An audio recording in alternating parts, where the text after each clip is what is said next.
Hello viewers, welcome back to our channel Low Point. This is Anisha Babu. Our previous 4 sessions were on Domestic Violence Act. Today we are dealing with 5 frequently asked questions on the Domestic Violence Act. We have our Supreme Court of India's advocate on record, Mrs. Prasanna Elizabeth Joseph, to clear our queries. Moving on to our first question. How does a court calculate the monthly maintenance amount to be paid by the husband to his wife? The Honorable Supreme Court in Rajneesh versus Neha and others decided on 4th of November 2020 directed that both the husband and wife need to disclose their assets and liabilities in an affidavit filed in the court in maintenance proceedings. This will help the court to get a clear understanding about the parties' financial backing while passing maintenance order. The court in this judgment also held that the monthly maintenance amount need to be paid from the date of filing the application for maintenance. So let's take a quick dive into our next question. If the husband does not pay the monthly maintenance amount to his wife, what action magistrate court can take against him? The magistrate court can enforce its orders in different ways. First of all, the magistrate can direct the employer of the husband to pay a share of his salary directly to the wife or to deposit with the court to be paid to the wife. Secondly, the magistrate can attach the property of the husband.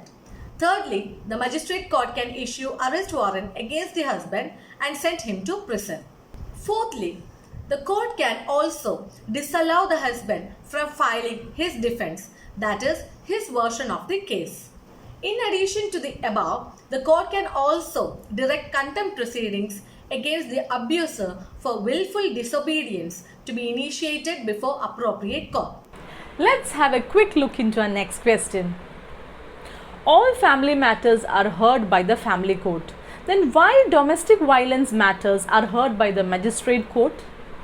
In our judicial system, both civil and criminal matters are dealt with separately. In civil matters, the final relief granted by the court is in the nature of compensation, whereas in criminal matters, the final relief granted is in the nature of imprisonment and or fine. Family court dealing with divorce, guardianship, maintenance, custody, legitimacy of children, they are all civil in nature. However, Domestic Violence Act combines both civil remedies as well as criminal remedies. For example, relief such as protection order, residence order, compensation order, maintenance order, temporary custody of the child, they are all civil in nature.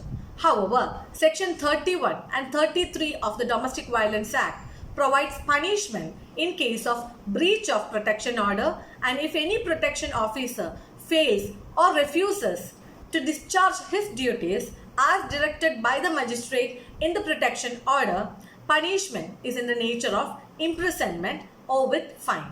So these provisions are criminal in nature. Since there is a combination of civil and criminal remedies under the Domestic Violence Act, the magistrate is empowered to deal with domestic violence cases. So let's move on to our next question.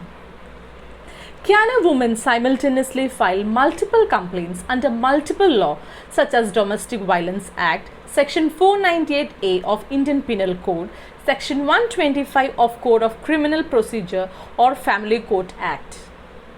When a woman becomes a victim of domestic violence, she can certainly file a domestic violence complaint against the abuser. She can also file application under Section 498A of Indian Penal Code, which deals with cruelty by husband and relatives of the husband before the magistrate court. In addition, if the woman needs divorce from her husband, then she can file divorce case before the family court.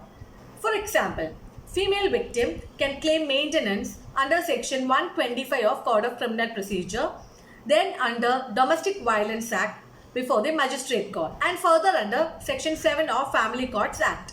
Though Domestic Violence Act proceedings are all independent of other legal proceedings, the magistrate cannot ignore the maintenance awarded in other legal proceedings while determining whether over and above the maintenance already awarded, any further amount is required to be granted.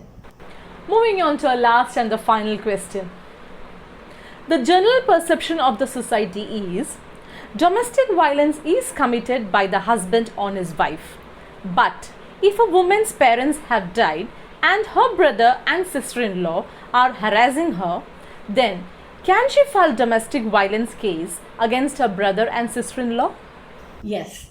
If the brother and sister-in-law are in a domestic relationship with the woman and if they ill-treat the woman, she can definitely file a domestic violence complaint against her brother and sister-in-law. Similarly, if a mother has been subjected to domestic violence by her son and daughter-in-law, she can also file complaint against her son and daughter-in-law as well. This was held in Hiral P. Hazora and others versus Kusum Narottam Das Hazora and others, decided by the Honorable Supreme Court on 6th of October 2016. Thank you for watching. See you next week with another legal topic. Till then, take care. Bye-bye.